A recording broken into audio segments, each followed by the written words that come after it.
2019年嘅6月啊，老蛙就推出咗一支咧係俾 full frame 相機用嘅一支100mm 嘅微距鏡頭喎。咁啊，佢會擁有呢個2:1嘅放大比率啦，咁亦都會有呢個 APO 嘅低色散鏡片喎。咁呢個100mm 嘅微距鏡頭咧，可以話帶出喺拍攝上嘅另一種咧微距嘅新體驗。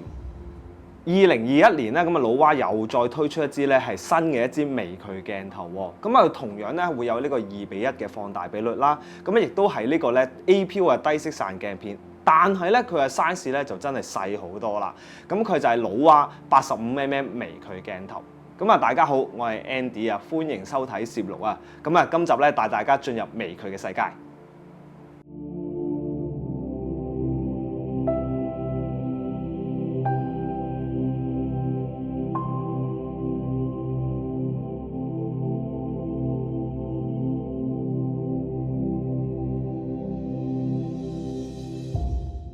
第一時間咧拎呢支鏡上手咧，真係輕好多啊！對比於咧係100mm 嗰支嘅鏡頭啦，佢只係咧252g 啫。咁而咧佢嘅最近對焦距離咧係16.3cm。喺呢個鏡頭啦，係對住呢個咧係物體嘅話咧，最近對焦距離咧個相距啊，都係只係咧2隻手指位到嘅啫。咁啊真係非常之近啊！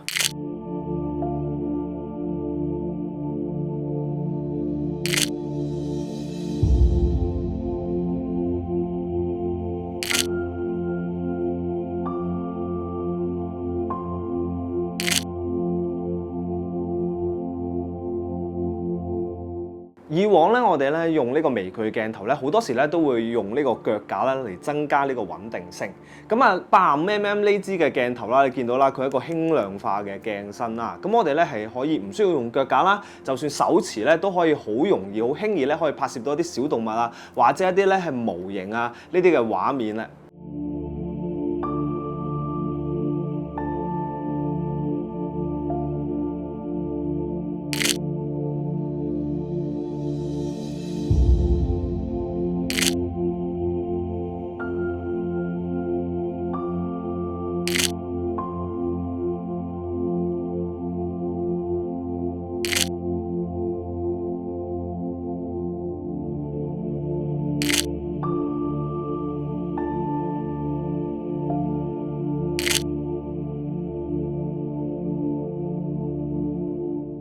為咗減輕啊鏡頭嘅重量啦，咁我哋今次咧老蛙就放棄咗咧，就唔要呢個2.8大光圈啦，就改為咧係5.6光圈。咁好多朋友都會話：哇，好似光圈細咗喎，夠唔夠用咧？其實如果你有用開微距鏡都知道咧，因為咧係微距鏡咧，佢中焦範圍咧，其實佢嘅景深都比較淺啊。有時咧其實太大光圈咧，你影得咁近嘅嘢放大咗，你發覺咧都係唔中焦。所以其實5.6光圈對於喺我哋呢個微距拍攝咧，其實都係綽綽有餘嘅。反而咧，我只會覺得就係話光圈唔夠大，入光量會少咗。反而你呢樣嘢要留意，有可能咧，我哋就要用一啲嘅額外嘅補光嘅工具咧去做呢個補光咧，先可以咧可以做一個咧係比較清晰嘅拍攝。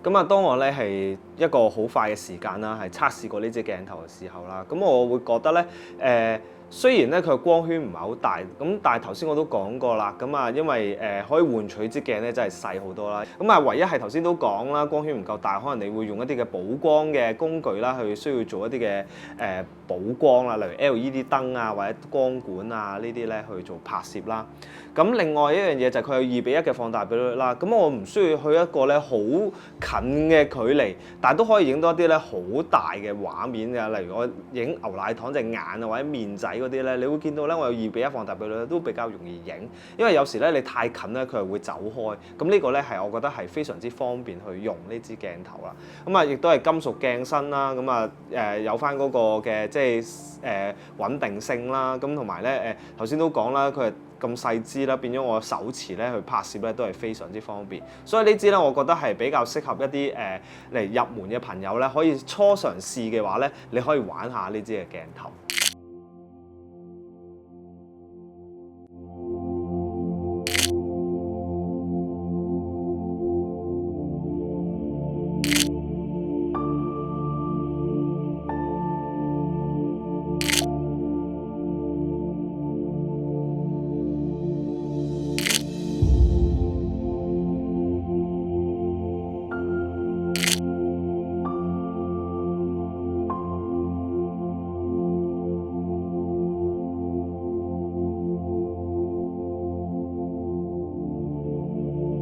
好啦，咁啊條片咧就到呢度啦。如果中意我哋條片嘅話咧，記得要 like、share 同埋 subscribe 我哋嘅頻道啦。記得撳埋鐘仔就會第一時間收到個影片通知㗎啦。咁啊同時咧記得啦要 like 埋我哋嘅 follow 埋我哋嘅 IG 喎。咁我哋咧都會有好多我哋嘅個人嘅作品喺入邊啦。咁啊除咗我之外啦，亦都可以 follow 下我哋嘅攝影師阿 Mary 啦，或者我哋節目君阿 Darwin 啦，佢哋嘅 IG 咧都可以 follow 埋喎。咁我哋下條片再見，拜拜。